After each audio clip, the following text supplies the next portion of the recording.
Avis vascular centre మన దేశంలోనే the best varicose vein hospital.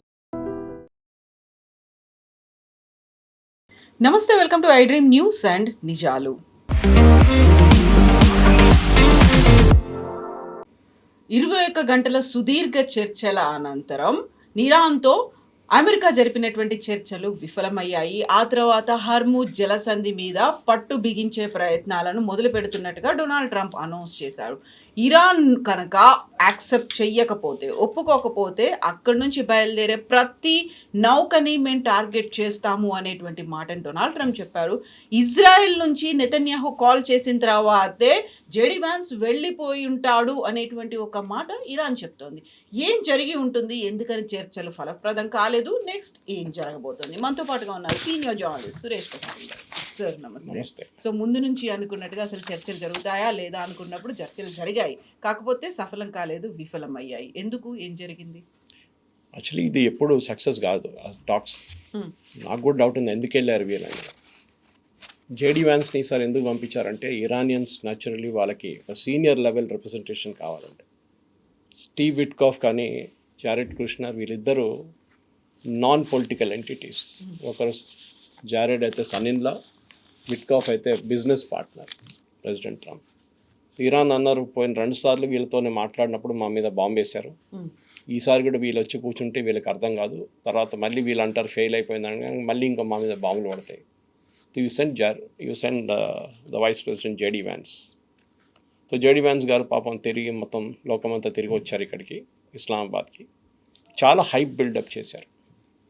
Actually ఈ టాక్స్ మొదలయ్యే ముందే చాలా క్లియర్ ఉండే వీళ్ళిద్దరికీ ఒక diplomatic language or negotiating language చెప్తారు మ్యాక్సిమలిస్ట్ పొజిషన్స్.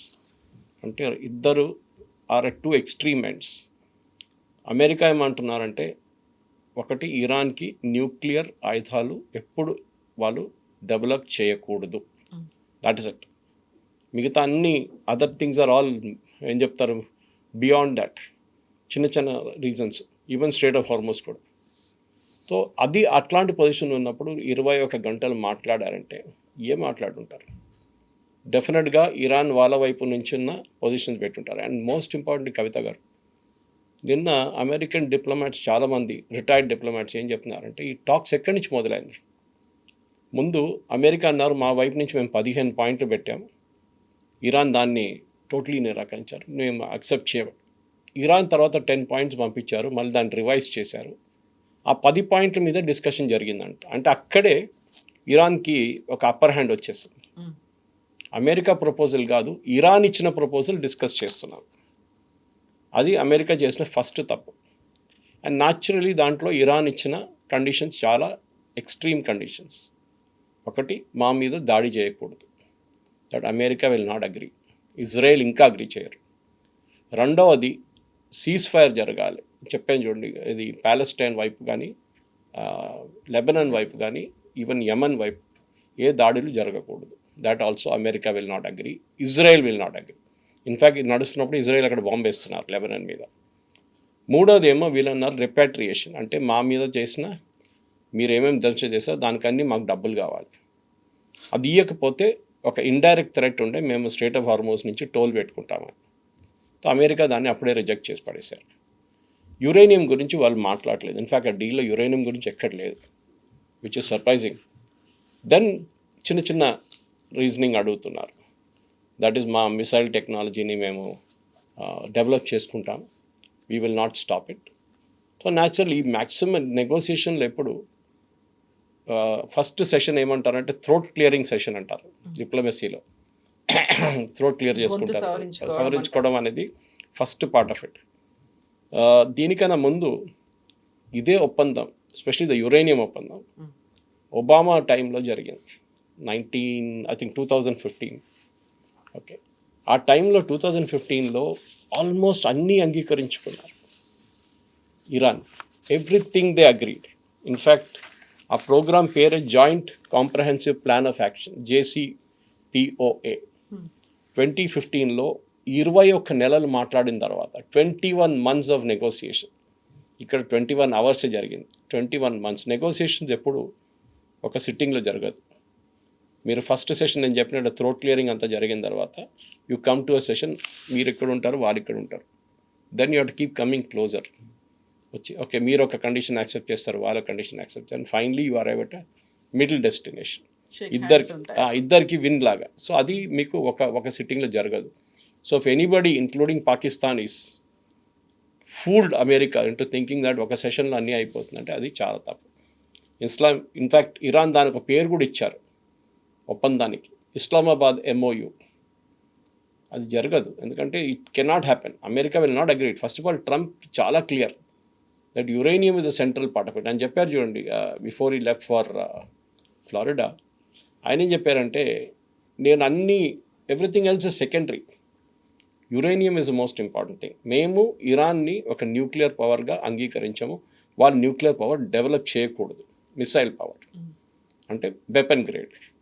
సో ఈ JCPOA అగ్రిమెంట్ 2015లో చేసిన ఒప్పందంలో ఇరాన్ ఒకవైపు, ఆ టైంలో US, UK, France, China, Russia, Germany ఇటువైపు ఆలోచించి. It was not just US తోడు. Obama was very very diplomatic. వీళ్ళందరూ తోడు తీసుకున్నారు. ఈసారి చూడండి ఎవరు లేరు. America speaking to Iran directly. Of course after 47 or 49 years first time face to face కలిశారు వాళ్ళు ఇస్లామాబాద్లో. ఆ ఒప్పందంలో కవిత గారు ఇరాన్ అంగీకరించింది ఏంటంటే, మా దగ్గర ఉన్న యురేనియం ప్యూరిటీని ఒకటి మేము స్టాక్ పైన, మా దగ్గర ఉన్న మొత్తం ఎన్ని కిలోలు ఉన్నాయి దాన్ని 98% మేము రెడ్యూస్ చేసేస్తాం. We'll reduce our uranium stockpile, which is a huge thing. ఇప్పుడు వాళ్ళ దగ్గర 480 కిలోలు ఎంత ఉంది. ఇప్పుడు వాళ్ళు 1 కిలో కూడా తగ్గించినట్టు అంటున్నారు. అప్పుడు వాళ్ళు అంగీకరించారు, కానీ ప్రెసిడెంట్ ట్రంప్ రాగానే దాన్ని చింపి పడేశారు. దిస్ ఇస్ యూస్లెస్ అది ఇది అని చెప్పేసి. ఇప్పుడు దానికన్నా చాలా మట్టుకు ఏం చెప్తారు, ఒక లీనియంట్ అగ్రిమెంట్ని సైన్ చేయడానికి రెడీగా ఉన్నారు ప్రెసిడెంట్ ట్రంప్, కానీ ఇరాన్ అంగీకరించట్లేదు. సరే పాత అగ్రిమెంట్కి తిరిగి వెళ్దామంటే ఇరాన్ చెప్తారు, మీరే అన్నారు కదా దట్ పాత అగ్రిమెంట్ వోంట్ వర్క్ అని చెప్పేసి. అగ్రిమెంట్లో ఇంకోటి చెప్పారు, మా ప్యూరిటీ యురేనియం ప్యూరిటీ ఇరాన్ 3.67%లో 15 సంవత్సరాలకి రీటైన్ చేసుకుంటారు. 3.67 అంటే మీరు వెపన్స్ డెవలప్ చేయలేరు. It is only for running your power plant. వాళ్ళ దగ్గర ఒక యురేనియం పవర్ ప్లాంట్ ఒకటి ఉంది, న్యూక్లియర్ పవర్ ప్లాంట్. రష్యా నడిపిస్తున్నారు అది, రష్యన్ టెక్నీషియన్స్. దానికోసం కావాల్సిన uranium 3.67%. This was the best agreement. మీకు మీరు ఇప్పుడు కాదు, ఇంకా 20 సంవత్సరాలు నెగోషియేట్ చేస్తే కూడా ఇట్లాంటి అగ్రిమెంట్ రాదు. కానీ ప్రెసిడెంట్ ట్రంప్కి పెద్ద ఈగో ఆ టైంలో, ఫస్ట్ టర్మ్లో. ఈయన ఎవరు, ఒబామా ఇరాన్కి డబ్బులు ఇచ్చేసిండు అది అని చెప్పి. In fact one of the conditions Iran ఈ నెగోసియేషన్ అది కూడా ఉండే, మా ఫ్రోజన్ అసెట్స్ రిలీజ్ చేయండి. వాళ్ళది billions and billions of dollars worth of assets కానీ మనీ కానీ వాళ్ళ బ్యాంక్లో కానీ మిగతా అసెట్స్లో US సీజ్ చేశారు. దాని నుంచి ఒక చిన్న పోర్షన్ ఒబామా రిలీజ్ చేశారు ఫర్ సైనింగ్ దిస్ అగ్రిమెంట్ 2015లో. దాన్ని కూడా ట్రంప్ తప్పు పెట్టారు. No, how can it do it, అది ఇది అని చెప్పేసి పెద్ద గొడవ చేశారు. అది అట్లనే పోయింది, అగ్రిమెంట్ అవుట్ అయిపోయింది. ఇప్పుడు ఈ జరిగిన చర్చల తర్వాత చాలా క్లియర్గా JD Vance గారు ఆ ప్రెస్ కాన్ఫరెన్స్ చెప్పారు that we're nowhere near the agreement. మేము చాలా మట్టుకు అడిగాము, కానీ ఇరాన్ అంగీకరించలేదు. ఇరాన్ అంటున్నారు America was not serious in the talks. వాళ్ళు ఒక క్లోజ్ మైండ్తో వచ్చారు, ఓపెన్ మైండ్ లేదు వాళ్ళకి. ఎట్లయినా ఈ అగ్రిమెంట్ రాకూడదు అని చెప్పేసి వచ్చిన ఒక కండిషన్లో ఉండేవాళ్ళు. సో ఈ పరిస్థితి చూస్తే, వాళ్ళ బాడీ లాంగ్వేజ్ కూడా చూస్తే, in fact JD Vance press conference ఆ రోజు చూస్తే ఒక పాసిబ్లీ 2.5-3 minutes జరుగుంటుంది అది అంతే. And after that he just walked out straight away and went directly to the airport. ఆలోచించండి, ఎవరో అన్నారు బహుశా ఇంకా నెక్స్ట్ డే దాకా వెయిట్ చేస్తారు, వెయిట్ కూడా చేయలేదు. The entire delegation went to the airport directly. So అక్కడే కట్ ఆఫ్ అయిపోయింది. ఈ టాక్స్ అనేది ఇంకా ప్రసక్తి లేదు. కొంతమంది అన్నారు బహుశా ఇంకొక వారం తర్వాత మీట్ అవుతారు, ఎందుకు ఇంకా so called ceasefire is still there. Exactly 2 weeks అనుకున్నప్పుడు అది ఏ రోజు ఫెయిల్ అవుతుందో తెలియదు. దానికి ఒక గేమ్ ఇప్పుడు ప్రెసిడెంట్ ట్రంప్ ఆడారు. ఫస్ట్ ఆయన సిరీస్ ఆఫ్ ఆయన ట్రూత్ సోషల్లో ట్వీట్ చేశారు. దాంట్లో ఒకటైతే పెద్ద ట్వీట్, అది స్క్రీన్ షాట్, దానికి ఇంకోసం మీకు పంపించుంటాను. దాని గురించి ఆయన అన్నారు, నేను Iran is this, Iran is that, వాళ్ళు their regime is finished, navy is under the sea, air force అయిపోయింది, అన్నీ అయిపోయింది, స్ట్రైట్ ఆఫ్ హార్మోస్ని మేము బ్లాక్ చేయబోతున్నాం, స్ట్రైట్ ఆఫ్ హార్మోస్ని బ్లాక్ చేస్తాం. అంటే we will not allow ships to go in or come out. మా షిప్లన్నీ గల్ఫ్ ఆఫ్ ఒమాన్ దగ్గర ఉందా అంటే entrance to the Arabian Sea, అక్కడి నుంచి you will get in to Indian Ocean. So ఆ రూట్లో, దట్ ఈస్ ఇండోనేషియా వైపు, ఇండియా వైపు, చైనా వైపు వెళ్ళే షిప్స్ అన్నీ వెళ్ళే రూట్లో గల్ఫ్ ఆఫ్ ఒమాన్ దగ్గర మా పోలీసు వాళ్ళు కూర్చున్నారు బయట, మా నేవీ వాళ్ళు. ఏ షిప్ వచ్చి వాళ్ళని ఆపేస్తారు. The entire world got shocked. ఎందుకంటే Saudi Arabia, Qatar, Kuwait, Bahrain వీళ్ళందరూ ఆయిల్ ఆగిపోతుంది. They panicked immediately. ప్రెసిడెంట్ ట్రంప్కి చెప్పుంటారు, మీరు ఏం చేస్తున్నారు, ఇది ఆయిల్ ప్రైస్ మళ్ళీ $100 కన్నా పైన వెళ్ళిపోయింది, the entire economy will collapse అంటే. Then CENTCOM came out with a very very serious kind of tweet. US central command, CENTCOM అంటారు, వాళ్ళే ఈ రీజన్ అంతా వాళ్ళ కింద వస్తుంది, వెస్ట్ ఏషియా. వాళ్ళు అన్నారు, we will only stop Iranian vessels. Iran నుంచి క్రూడ్ తీసుకెళ్తున్న వెసల్, ఇరాన్కి క్రూడ్ రావడానికి వస్తున్న వెసల్స్ని మేము ఆపేస్తాం. ఆబ్వియస్లీ ఇది క్వశ్చన్ వస్తుంది. ఒక హైపోథెటికల్ సిచ్యువేషన్ తీసుకుందాం కవిత గారు. ఒక చైనీస్ షిప్ వచ్చింది, చైనా మ్యాక్సిమం తీసుకెళ్తున్నారు వీళ్ళు ఆయిల్. ఒక Chinese ship with a Chinese flag వచ్చింది, యుఎస్ వాళ్ళని ఆపుతారా? టెక్నికల్గా ఇంటర్నేషనల్ వాటర్ వేలో మీకు ఆపడానికి ఏ అధికారం లేదు. మీ ఎకనామిక్ జోన్లో ఉంటే మీరు ఆపొచ్చు, కానీ ఇది మీ ఎకనామిక్ జోన్లో లేదు, అమెరికా ఎక్కడో ఉంది, మీరు ఎట్లా ఆపుతారు ఇక్కడ? చైనా అంటారు, మా షిప్ మీద మీరు దాడి చేస్తే it is like attacking China directly. సరే, చైనాలో వెళ్ళిపోయారు, లోపలికి వెళ్ళి ఫిలప్ చేసుకున్నారు. లేకుంటే అక్కడ ఉన్న ఒక షిప్, దీనికన్నా అక్కడ ఆల్మోస్ట్ 2000 షిప్స్ పడి ఉన్నాయి అక్కడ. దాంట్లో ఒక చైనీస్ ఫ్లాగ్ షిప్ బయటకు వస్తుంది ఫిల్ చేసుకుంటూ. అమెరికా ఏం చేస్తారు? దాన్ని టోర్పిడో చేస్తారా? దాన్ని ఆక్రమిస్తారా? దాన్ని ఆక్యుపై చేస్తారా? అంటే you will send your forces and occupy the ship. ఏం చేస్తారు? It is a very dangerous situation. ఎందుకంటే అప్పుడు ఇమీడియట్ రష్యన్ షిప్స్ రావు అనుకోండి అక్కడికి, ఏదో రష్యన్ షిప్ వచ్చింది అనుకోండి, మీరు రష్యన్ షిప్ని ఆపుతారా? వాళ్ళు అంగీకరిస్తారా? లేదు. ఇరాన్ ఇంకో సిచ్యువేషన్. ఇరాన్ ఇప్పుడు ఏమంటారు, వాళ్ళు ఇప్పుడు అమెరికన్ షిప్స్ కొంతమంది 2 షిప్లు పంపించారు మొన్న వాళ్ళు ఈ మైండ్ స్వీపింగ్ చెక్ చేయడానికి. ఐరన్ ఈస్, ఇరాన్ అన్నారు, మేము మైండ్స్ వేసాం, ఎప్పుడో వేసాం, కానీ ఎక్కడ పోయింది మాకు తెలియదు అంటున్నారు. ట్రేస్ చేయడానికి కుదరట్లేదు, because it keeps floating in the water under ground. America దగ్గర ఒక్క మైండ్ స్వీపర్ కూడా లేదు ఇప్పుడు. ఆలోచించండి, the most powerful navy in the world అని ప్రెసిడెంట్ ట్రంప్ చెప్పుకుంటూ వస్తారు. అమెరికా దగ్గర ఒక్క మైండ్ స్వీపర్ కూడా లేదు. చాలా దేశాల దగ్గర లేదు, ఎందుకంటే ఆ టెక్నాలజీ అవుట్డేటెడ్ అయిపోయింది. ఇప్పుడు ఎవరు మైండ్స్ వాడట్లేదు. ఇదంతా వీళ్ళు వాడుతున్న మైండ్స్ అన్నీ ఆల్మోస్ట్ 1980, 1970 వింటేజ్ ఇరాన్ వాడుతుంది. దానికి ఉన్న షిప్స్ అన్నీ ఇప్పుడు అవుట్ ఆఫ్ కమిషన్ తీసేశారు. సో ఇప్పుడున్నదంతా అండర్ గ్రౌండ్ చిన్న ఏం చెప్తారు, సబ్మెరీన్ లాంటి మైండ్ స్వీపర్స్ ఉన్నారు. వాళ్ళు వెళ్ళి ట్రేస్ చేస్తారు, చేసి ఆ పిక్చర్ పంపిస్తారు, that this is the mine here అంటే. They will send a magnetic thing down, pick up చేసి దాన్ని తీసుకెళ్తారు పైకి షిప్లకి. సో పాత సిస్టంలో the mine sweeper is to literally sweep చేసి తీసుకెళ్తే చాలా కేర్ఫుల్గా హ్యాండిల్ చేయాల్సి. కొంచెం అక్కడెక్కడ కదిలింది అనుకోండి, it will blast. So they have to take it very carefully. So technology మారిపోయింది. ఇప్పుడు యూరోప్లో ఉన్న కొన్ని కంట్రీస్ దగ్గర ఈ టెక్నాలజీ ఉంది, బ్రిటన్ దగ్గర కూడా లేదు. They also decommission their last 2 ships if I remember right. So I think Spain దగ్గర, ఇటలీ దగ్గర, ఫ్రాన్స్ దగ్గర ఉంది ఈ షిప్స్ అన్ని, వాళ్ళు పంపిస్తారు.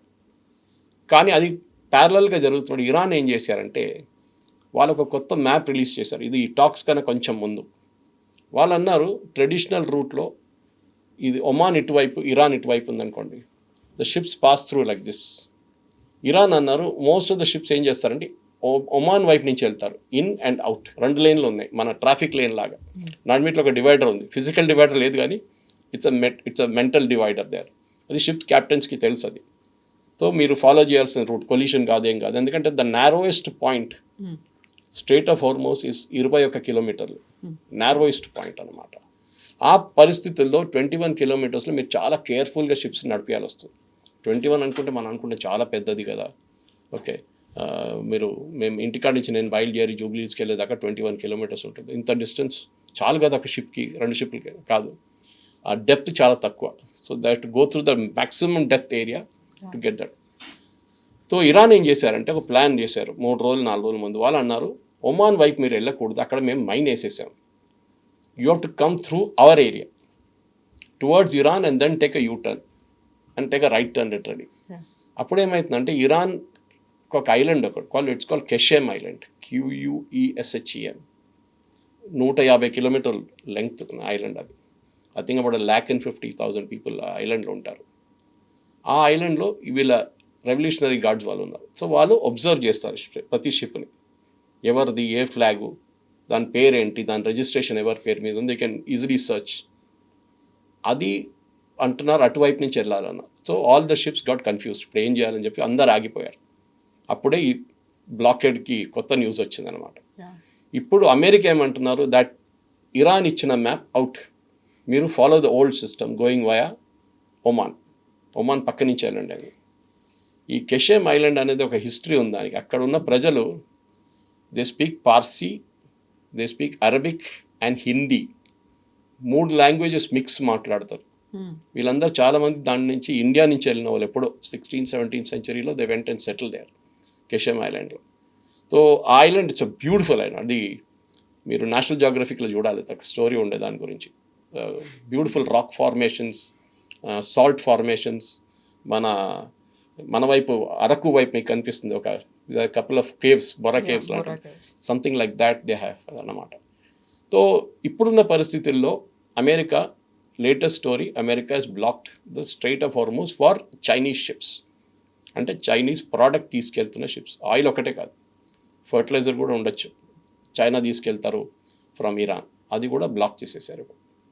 ఈ పరిస్థితుల్లో ఇప్పుడు ఏం జరుగుతుందనేది లోకం ఎదురు చూస్తున్నారు. Oil already started climbing up, stock market కూడా డౌన్ అయిపోతుంది. ప్రెసిడెంట్ ట్రంప్కి ఇప్పుడు ఆప్షన్స్ లేదు కవిత గారు. He has literally run out of options. So discussions టైంలో ఎవరు స్టబన్గా అడమంట్గా లేరు. ఆల్మోస్ట్ క్లోజింగ్ స్టేజ్కి వచ్చిన టైంలో అంతా పీస్ఫుల్గానే సక్సెస్ఫుల్గానే అయిపోతుంది అనుకున్న టైంలోనే నెతన్యాహు దగ్గర నుంచి జెడీ వ్యాన్స్కి కాల్ వచ్చింది. ఆ కాల్ వచ్చిన తర్వాత హీ చేంజ్ హిజ్ మైండ్, సడన్గా మారిపోయాడు, ఇమ్మీడియట్గా వెళ్ళిపోయారు అక్కడ నుంచి. అది విఫలమయ్యాయి అనేటువంటి ఒక ప్రకటన వచ్చింది అనే మాటని ఇరాన్ నుంచి చెప్తున్నారు కదా. అరాగ్చి ఆ మాట అంటున్నారు, ఎక్స్టర్నల్ అఫైర్స్ మినిస్టర్. నెతన్యాహుకి ఇరాన్కి ఎప్పుడు పడదు, మనకు తెలిసిందే, పాత స్టోరీ అది. కానీ జేడీ వాన్స్ ఏమన్నట్టే, నేను 15 సార్లు మాట్లాడాను ప్రెసిడెంట్ ట్రంప్తో, constantly with the team also. ఎవరు మన మార్క్ రూబియో కానీ, పీట్ హెస్కెత్ కానీ, వీళ్ళందరితో మాట్లాడాము మేము. Consistently we are in touch. అంటే ఇరాన్ ఈ ప్రపోజల్ ఇచ్చారు, మనం ఏం చేయాలని చెప్పి వాళ్ళు బహుశా మాట్లాడుకుంటారు. నెతన్యాహు ప్రాబ్లం ఏంటంటే, Netanyahu problem is with Lebanon. Last year Lebanon మీద దాడి చేసి సీజ్ ఫైర్ చేసుకున్నప్పుడు అందరూ అనుకున్నారు ఆ యుద్ధం అయిపోయింది అనుకున్నారు. మనం హెజ్బుల్లాని అర్థం చేసుకోవాలంటే, హెజ్బుల్లా అక్కడున్న లెబనీస్ కమ్యూనిటీలో ఒక Shia community. Lebanon basically was a Christian country. ఒక టైంలో 200 సంవత్సరాల ముందు లెబనాన్ క్రిస్టియన్ కంట్రీ ఉండే. ఇప్పుడు క్రిస్టియన్స్ అక్కడ 16% ఉన్నారు. చాలా మటుకు షియాస్ అక్కడ వచ్చి సెటిల్ అయిపోయారు కొన్ని సంవత్సరాల నుంచి. ఇప్పుడు 1/3 ఆఫ్ లెబనాన్స్ పాపులేషన్ ఇస్ షియా. కానీ అక్కడ ఉన్న గవర్నమెంట్ ఇస్ సున్నీ. వాళ్ళకి వీళ్ళకి పడదు. ఎప్పుడు ఎక్కువ గొడవ చేస్తే ఈ షియా వాళ్ళు దే విల్ ఓవర్త్రో ద గవర్నమెంట్కి భయం ఉంది, వాళ్ళ దగ్గర రెగ్యులర్ ఆర్మీ అంత పెద్ద ఆర్మీ లేదు. సో దాన్ని సపోర్ట్ చేయడానికే ఇజ్రాయెల్ వాళ్ళతో చర్చలు నడుపుతున్నారు. ఎవరితోని? Government of Lebanon. చాలా వీక్, కానీ వాళ్ళకి పార్లమెంట్ ఉంది, డెమోక్రసీ ఉంది, ఎలక్షన్ ఉంది, అన్నీ ఉన్నాయి వాళ్ళకి. దీనికన్నా ముందు లెబనాన్ ఉన్న హెజ్బుల్లాకి అన్నిటికంటే పెద్ద సపోర్ట్ సిరియా ఉండే. వీళ్ళ ఆయుధాలు, వీళ్ళది డబ్బులు ఇరాన్ పంపించేది వయా సిరియా ఉండే, when Hafez al Assad was there. Okay, ఆయన్ని బషీర్ అల్ అసాద్, దాని తర్వాత he went out, Assad was out. ఆయన్ని ఒక కూలాగా లిటరల్లీ యుఎస్ సిఐఏ చేసిన ఆపరేషన్ అది చేసి బయటపడేశారు. దాని తర్వాత హెజ్బుల్లాకి వచ్చే ఆయుధాలు ఆగిపోయినాయి. అట్ ద సేమ్ టైం మీకు గుర్తుంటుంది, వాళ్ళ లీడర్ నస్రుల్లాని చంపారు. చాలా మటుకు పేజర్ బాంబ్ బ్లాస్ట్ జరిగింది. So literally Hezbollah was wiped out. అందరూ అనుకున్నారు ఈసారి కూడా హెజ్బుల్లాకి పవర్ ఉండదు, హెజ్బుల్లా ఏం చేయలేరని. కానీ సర్ప్రైజింగ్లీ ఈసారి మళ్ళీ వాళ్ళు తిరిగి వచ్చారు. బహుశా ఏం జరుగుతుందంటే, వాళ్ళ దగ్గర ఉన్న మిగతా వాట్ ఎవర్ లెఫ్ట్ ఓవర్ ఆయుధాలు, they are possibly using it now, last attempt లాగా అన్నమాట. సో హెజ్బుల్లాని ఒక సిరియన్ ఇన్ఫ్లుయెన్స్ కూడా మీరు చూస్తే, ఇప్పుడు ఇజ్రాయెల్ లిటనీ రివర్ దాకా వచ్చేసారు. అంటే సదర్న్ లెబనాన్లో దూరేశారు వాళ్ళు. They destroyed village after village. వాళ్ళు అంటున్నారు ఇంకా ఎవరు అక్కడ రాకూడదు, ఇది మా ఏరియా అయిపోయింది అంటున్నారు. The same thing Israel did in Syria. సిరియాలో చాలా ఫ్యాక్షన్స్ ఉన్నాయి. ఆఫ్టర్ అసాద్ పారిపోయిన తర్వాత అక్కడ ఫ్యాక్షన్ మీద ఫ్యాక్షన్ కొట్టుకుంటున్నారు. అక్కడ కూడా ఇజ్రాయెల్ చాలా మటుకు పోర్షన్స్ ఆక్యుపై చేసుకున్నారు. వాళ్ళు ఒక బఫర్ డివిజన్ బిల్డప్ చేస్తున్నారు కవిత గారు, మా మీద రేపు దాడి జరగకూడదు. సో ఇజ్రాయెల్స్ పొజిషన్ ఇస్ చాలా చాలా క్లియర్. బెంజమిన్ నెతన్యాహు నిన్న ఒక పెద్ద మెసేజ్ పంపించారు మీకు, I think I sent it you. He was justifying నేను యుద్ధానికి ఎందుకు వెళ్ళాను అని చెప్పేసి. అండ్ మీరు అది చదివితే you will really be convinced. I mean diplomats అంటారు, diplomacy is the art of telling people to go to hell so much that they would like to go there అన్నమాట. ఇంగ్లీష్లో అంటారు దాన్ని. హెల్కి వెళ్ళమని ఎంత బాగా కన్విన్స్ చేస్తారు, నరకానికి వెళ్ళమని చెప్పినా ఈజీగా యాక్సెప్ట్ చేయాలి. చెప్తారు. That is diplomacy, same language. నేను ఎందుకు చేశాను, ఇజ్రాయెల్ ప్రజల కోసం చేశాను, మీకోసం చేశాను అని చెప్పి నెతన్యాహు చాలా డీటెయిల్డ్గా స్టేట్ బై స్టేట్, అంటే లెబనాన్ తర్వాత సిరియా తర్వాత ఇరాక్, అన్నిటికంటే పెద్ద బ్లండర్ ఇప్పుడు ప్రెసిడెంట్ ట్రంప్ చేశారని చెప్తున్నారు ఈ వార్తో. కానీ దీనికన్నా ముందు యుఎస్ హిస్టరీలో ఒక సర్వే జరిగింది among the diplomats retired and serving. America వాళ్ళ హిస్టరీలో అన్నిటికంటే పెద్ద ఫారిన్ పాలసీ బ్లండర్ ఏం చేశారు. Most of people will say వియట్నాంకి వెళ్తాం మనం, Vietnam was the biggest blunder. But that time America was అంత పెద్ద డిప్లొమాటిక్ పవర్ లేకుండే. ఓకే, లిండన్ జాన్సన్ ఉండే, జాన్ ఎఫ్ కెనడీ తర్వాత వచ్చారు. కానీ the biggest blunder was president Bush and Iraq war. Weapons of mass destruction ఉందని చెప్పి మొత్తం అక్కడ వెళ్ళి నేటో ఫోర్సెస్ని తోడు తీసుకెళ్ళి ఇరాక్ని మొత్తం దంచారు. వెపన్స్ ఆఫ్ మాస్ డిస్ట్రక్షన్ దొరకలేదు. Today Iraq has become a lawless society. మూడు ఫ్యాక్షన్లు, నాలుగు ఫ్యాక్షన్లు కొట్టుకుంటున్నారు. అల్ఖైదా ఉన్నారు, ఐసిస్ ఉన్నారు, ఇరాన్ ప్రాక్సీస్ ఉన్నారు అక్కడ, and then the Iraqi government ఉన్నారు. Same situation is there in సిరియాలో. అక్కడ ఒక former terrorist, al Qaeda terrorist, $10 million reward ఉన్న ఒక టెర్రరిస్ట్ని ఇప్పుడు ప్రెసిడెంట్గా కూర్చోబెట్టారు యుఎస్ అక్కడ. బికాస్ వాళ్ళకి చాయిస్ లేదు ఇంకా.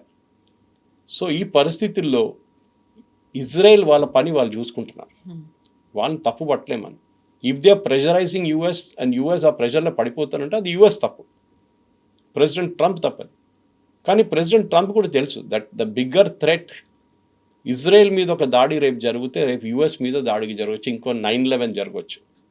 That president Trump is very clear అన్నమాట. సో బహుశా ఫస్ట్ టైం ఈ స్ట్రైట్ ఆఫ్ హార్మోస్లో స్ట్రాటజీ మార్చారు. వాళ్ళు బ్లాక్ చేసే బదులు మేమే బ్లాక్ చేసేస్తాం, వాళ్ళని బయటికి వెళ్ళనియం. కానీ క్వశ్చన్ నౌ ఇస్ హైపోథెటికలీ రేపు ఖతార్ నుంచి ఒక గ్యాస్ ఫిల్ చేసిన, ఒక ఎల్పిజి గ్యాస్ ఫిల్ చేసిన ఒక షిప్ స్ట్రైట్ ఆఫ్ హార్మోస్ నుంచి బయలుదేరింది. ఇరాన్ దాన్ని కొడతారా? ఎస్పెషలీ నెక్స్ట్ 1 week ఈ సీజ్ ఫైర్ ముందు America wants that to happen. వాళ్ళు కావాలంటే ఒక డమ్మీ షిప్ పంపిస్తారు, ఇరాన్ కొడతారా లేదా చూద్దాం అని చెప్పేసి. ఇరాన్ కొట్టారనుకోండి, America will say ceasefire is over, మేము బాంబింగ్ మొదలు పెట్టేస్తాం, వీఆర్ రెడీ అండ్ లాక్డ్ అన్నారు ప్రెసిడెంట్ ట్రంప్ నిన్న. మళ్ళీ యుద్ధం మొదలవుతుంది అండ్ మళ్ళీ ఇదే whatever happen. But this time definitely Iranian government పడిపోతుంది, దాంట్లో డౌట్ లేదు.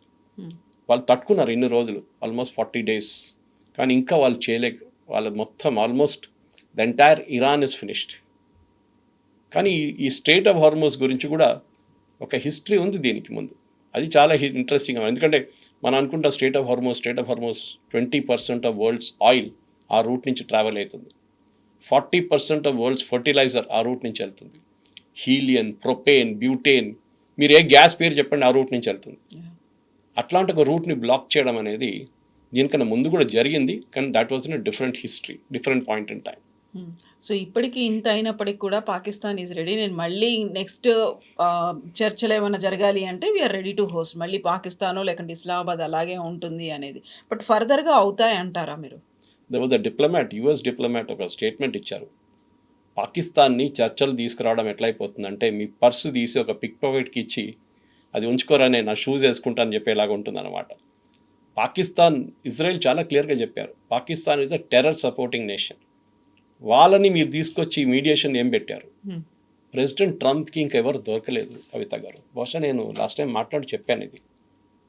ఒమాన్ ఒరిజినల్ నెగోషియేటర్ 2 సార్లు, వాళ్ళు బ్యాక్అవుట్ అయిపోయారు ఈసారి. టర్కీ బ్యాక్అవుట్ అయిపోయారు. ఈజిప్ట్ కూడా బ్యాక్అవుట్ అయిపోయారు. ఈజిప్ట్ అన్నారు మేము చేయం, మా పక్కన మేము ఇజ్రాయెల్ పక్కన ఉంటాం, రేపు ఇజ్రాయెల్ కోపం వస్తే మా మీద కొట్టేస్తాడు రేపు మనం. They also back out. యుఎస్కి దొరికిన ఒక బక్రా పాకిస్తాన్, అండ్ పాకిస్తాన్ రెడీగా ఉన్నారు, ఎందుకంటే వాళ్ళకి పబ్లిసిటీ కావాలి, డబ్బులు కావాలి. ఇది హోస్ట్ చేసిన దానికి సౌదీ అరేబియా వాళ్ళకి $5 బిలియన్ ఇచ్చారు. సౌదీ అరేబియాలో పాకిస్తాన్ ఎయిర్క్రాఫ్ట్ అని తీసారు, అక్కడ పెట్టుకున్నారు. ఇదంతా జరిగింది లాస్ట్. సో పాకిస్తాన్ రోల్ ఏంటంటే దీనికి పబ్లిసిటీ కోసం వచ్చారు. కానీ ఇప్పుడు ఎట్లయిపోయిందంటే ఇజ్రాయెల్ టార్గెట్లో వచ్చేసారు పాకిస్తాన్ కూడా. వీళ్ళ ఎయిర్క్రాఫ్ట్ తీసుకెళ్ళి సౌదీ అరేబియాలో పెట్టారు. ఇజ్రాయెల్కి ఒక డౌట్ ఏంటంటే సౌదీ అరేబియాకి న్యూక్లియర్ టెక్నాలజీ అమ్ముతున్నారు పాకిస్తాన్, అందుకే పాకిస్తాన్ దగ్గర డబ్బులు లేవు. ఇప్పుడు వాళ్ళ దగ్గర ఉన్నది న్యూక్లియర్ టెక్నాలజీ, అన్నిటికంటే పెద్దది, which is exactly what US ఇరాన్ని ఆపడానికి ట్రై చేస్తున్నారు. పాకిస్తాన్ చాలా రోజుల నుంచి ఈ న్యూక్లియర్ టెక్నాలజీని అమ్మడానికి ట్రై చేస్తున్నారు వాళ్ళ డబ్బుల కోసం అంతే. So Saudi Arabia is possibly ready to buy. దీనికన్నా ముందు సౌదీ అరేబియా దగ్గర న్యూక్లియర్ రియాక్టర్ ఉంది ఒకటి, బట్ యురేనియం వాళ్ళు FN గ్రేడ్స్కి రాలేదు వాళ్ళు. సో సౌదీ అరేబియాకి పాకిస్తాన్ ప్లేన్లు తెచ్చి పెట్టుకున్నారు. This is the first step. ఎందుకంటే వాళ్ళ నడుమిట్లో ఒక ఒప్పందం ఉంది, డిఫెన్స్ అగ్రిమెంట్ ఉంది. మా మీద దాడి చేస్తే మీరు హెల్ప్ చేయాలి, మీ మీద దాడి చేస్తే మేము హెల్ప్ చేస్తామని. అండ్ ఆల్మోస్ట్ 3,000 మంది సోల్జర్స్ దాకా వచ్చి అక్కడ ఉన్నారు. ఎందుకంటే Saudi Arabian army is nothing. Pakistan army at least ఏం చెప్పినా కానీ మనతో పోరాడి వాళ్ళకి కొంచెం ఎక్స్పీరియన్స్ ఉంది. So they will come and stay there వాళ్ళు. ఎందుకంటే ఇరాన్ వైపు నుంచి రేపు మిసైల్స్ మొదలైతే సౌదీ అరేబియా దగ్గర అడ్డుకోవడానికి మిసైల్స్ లేవు, అయిపోయినాయి వాళ్ళ దగ్గర స్టాక్ అంతా. సో పాకిస్తాన్ వాళ్ళ ఎయిర్క్రాఫ్ట్ యూజ్ చేసి దాన్ని కౌంటర్ చేస్తారు, ఎయిర్క్రాఫ్ట్ ఉన్న మిసైల్స్ యూజ్ చేసి. అది చూడాల్సిందే ఎంత ఉంటుంది. ఎందుకంటే ఒకసారి ఇరాన్ ఫైరింగ్ చేస్తే మనం ఎప్పుడు చెప్తుంటాం చూడండి, పిచ్చోన్ చేతిలో రాయిలాగా ఉంటుంది, ఎక్కడ పడేస్తాడో తెలియదు ఇరాన్ తీసుకెళ్ళి. అదే జరుగుతుంది. కానీ ఈ strait of Hormuz back in focus వచ్చింది. దీనికన్నా ముందు 1953లో ఇదే స్ట్రెయిట్ ఆఫ్ హార్ముజ్ని బ్లాక్ చేశారు. అదొక హిస్టరీ. ఆ టైంలో బ్రిటన్ బ్లాక్ చేశారు. బ్రిటన్ స్ట్రెయిట్ ఆఫ్ హార్ముజ్ని బ్లాక్ చేశారు. ఆలోచించారు 1953లో. ఆ టైంలో మొహమ్మద్ మొసావి అని చెప్పి ఒక ఇరానియన్ ప్రెసిడెంట్ ఉండే, చాలా పాపులర్ మనిషి, డెమోక్రసీ ఎలక్షన్లో గెలిచిన చాలా పాపులర్గా ఇరానియన్ ప్రెసిడెంట్ ఉండే. కానీ అమెరికాకి అండ్ స్పెషలీ బ్రిటన్కి ఆయనకు అస్సలు పడదు. ఆయన అన్నారు, మా దగ్గర ఉన్న అప్పుడే ఈ ఆయిల్ అంతా బయటికి తవ్వి తీస్తున్నారు, అది చేసిన పని అంతా బ్రిటిష్ కంపెనీలు. సో బ్రిటన్ ఏం చేస్తుందంటే ఆయిల్ అన్నీ తీసుకెళ్ళిపోతుండే, ఇరానియన్ ఆయిల్. సో ఒకరోజు ఆయన అన్నారు, ఇదేంటి మీరు తీసుకుపోతున్నారు మా ఆయిల్ అని చెప్పి he nationalise the company. Okay, and ఆ కంపెనీ నేషనలైజ్ చేసిన తర్వాతనే గొడవ అంతా జరిగింది కవిత గారు. ఈ Mohammad that was called Anglo Iranian company. Later it became BP, British Petroleum. ఇది మొత్తం ఇరానియన్ ఆయిల్ రిజర్వ్స్ అంతా వాళ్ళ చేతిలో ఉన్నాయి. సో ఈయన నేషనలైజ్ చేసిన తర్వాత బ్రిటన్ ఆల్మోస్ట్ అవుట్ అయిపోయారు. సో ఇమ్మీడియట్లీ బ్లాకేట్ పెట్టి అమెరికన్ CIAని తీసుకొచ్చి మొహమ్మద్ మొసావిని పదవి నుంచి తొలగించేశారు. ఖర్చు పెట్టింది $3 మిలియన్ అంతే CIA ఒఫీషియల్గా. ఆయన తీసిన తర్వాత, ఆయన్ని బయటపడేసిన తర్వాత again the oil reserves came back to Britain. మళ్ళీ షా ఆఫ్ ఇరాన్ని గదిలో పెట్టి అక్కడ థ్రోన్ మీద పెట్టి అమెరికా వీళ్ళు ఆయిల్ అంతా నడిపించారు బ్రిటన్. దాని తర్వాత మనకు జరిగిందో 79లో ఖొమైనీ వచ్చిన తర్వాత again British got throne out totally. So ఈ హిస్టరీ మన దగ్గర ఉంది. ఆ టైంలో బ్రిటన్ బ్లాక్ చేశారు strait of Hormuz. And strangely enough I remember right, నేను ఎప్పుడో ఒకసారి చదివాను ఇది, the only country to defy Britain was Japan. వాళ్ళకు షిప్ పంపించారు, చూద్దాం మీరు ఏం చేస్తారని చెప్పి. ఏం చేయలేదు బ్రిటన్, భయపడ్డారు. అట్లాంటి పొజిషన్ ఇప్పుడు కూడా జరుగుతుందా లేదా అని మనం చూడాల్సింది. That is why I talked about China and Russia. Will they break the stalemate? ఎందుకంటే ఎన్ని రోజులు మీరు చైనీస్ ఆరిజిన్ చైనాకి వెళ్ళే షిప్స్, ఇరాన్ నుంచి వెళ్ళే షిప్స్ని ఆపుతారు? మిగతా షిప్స్ కూడా ట్రావెల్ కావాలి కదా. సౌదీ అరేబియాలో ఫిలప్ చేసి పడిన షిప్స్ చాలా ఉన్నాయి. ఖతార్, కువైత్, బహ్రెయిన్, ఇక్కడ అన్ని ఫిలప్ చేసి ఈ స్ట్రెయిట్ ఆఫ్ హార్ముజ్లో ముందు పర్షియన్ గల్ఫ్ నుంచి రావాల్సిన షిప్స్ ఉన్నాయి. 2,000 షిప్స్ పడినాయి అక్కడ. షిప్స్ ఒకటే, ఆయిల్ ఒకటే కాదు, కంటైనర్ కార్గో ఉంది, అది కూడా అట్లనే ఉంది. ఇదన్నీ రావాలంటే డెఫినెట్గా ఈ స్ట్రెయిట్ ఆఫ్ హార్ముజ్ని కంప్లీట్గా ఓపెన్ చేయాల్సి వస్తుంది. So basically I think America ఏం చేస్తున్నారంటే, ప్రెసిడెంట్ ట్రంప్ స్ట్రాటజీ ఏంటంటే, ఇరాన్ ఫస్ట్ ఒక షిప్ మీద దాడి చేయనియండి, పోతే పోయింది ఒక షిప్, కానీ that will give me an excuse to go after Iran totally. మా రిసోర్సెస్ మొత్తం పెట్టేస్తాను వాళ్ళ మీద అంటే. ఇన్ఫ్యాక్ట్ మీరు number of C-30s, C-3s and వాళ్ళ ట్రాన్స్పోర్ట్ ఎయిర్క్రాఫ్ట్ లాస్ట్ 1 వీక్లో డిగో గార్షియా కానీ మిగతా అలేద్ ఎయిర్బేస్ ఖతార్లో కానీ మిగతా ప్లేసెస్లో ఆల్మోస్ట్ 100 to 200 సార్టీస్ జరిగింది. వాళ్ళు అమ్యునిషన్స్ తీసుకొస్తున్నారు, రీప్లెనిష్ చేస్తున్నారు, అంతా మొత్తం అయిపోయింది కదా లాస్ట్ ఫస్ట్ స్పేస్లో. సో ఈ 1-2 వీక్స్ టైం అందరికీ ఒక బ్రేక్ ఇచ్చినట్లు అయిపోయింది. ఇరాన్ కూడా రీగ్రూప్ చేస్తున్నారు, అమెరికా కూడా రీగ్రూప్ చేస్తున్నారు. This is now going to be fight to the finish. Possibly ఈ యుద్ధం జరిగితే వితిన్ ఒక వారం 10 రోజుల్లో I think Iran will be finished. వాళ్ళకి ఛాన్స్ లేదు, వాళ్ళకి ఏం చేయలేరు వాళ్ళు. అమెరికా అంత ఓవర్వెల్మింగ్ పవర్ పెట్టి కొడతారు. Because the end of the day 1953లో జరిగిన అదే స్ట్రాటజీ ఎందుకు కొట్లాడుతున్నారు? ఆయిల్ కోసం. ఆ రోజు బ్రిటిష్ పెట్రోలియం వాళ్ళ కంపెనీ నేషనలైజ్ చేశారని చెప్పి బ్రిటన్ తీసుకొచ్చి బ్లాకేడ్ చేసి అమెరికా సహాయంతో వాళ్ళ బ్లాకేడ్ పెట్టారు ఆ రోజు. ఇరాన్ లాస్ట్ అగ్రీ చేయాల్సి వచ్చింది. సో అదే పరిస్థితి history is now repeating it self. ఈసారి కూడా the question is oil. President Trump అప్పుడప్పుడు చెప్తుంటారు చూడండి, చాలా ఆయిల్ ఉంది అక్కడ, we can all make lot of money. This is the end of it. Oil కోసమే ఈ పోరాటం. యురేనియం అంతా is a side story to this. Yes, sir. Thank you so much, sir. Thank you very much.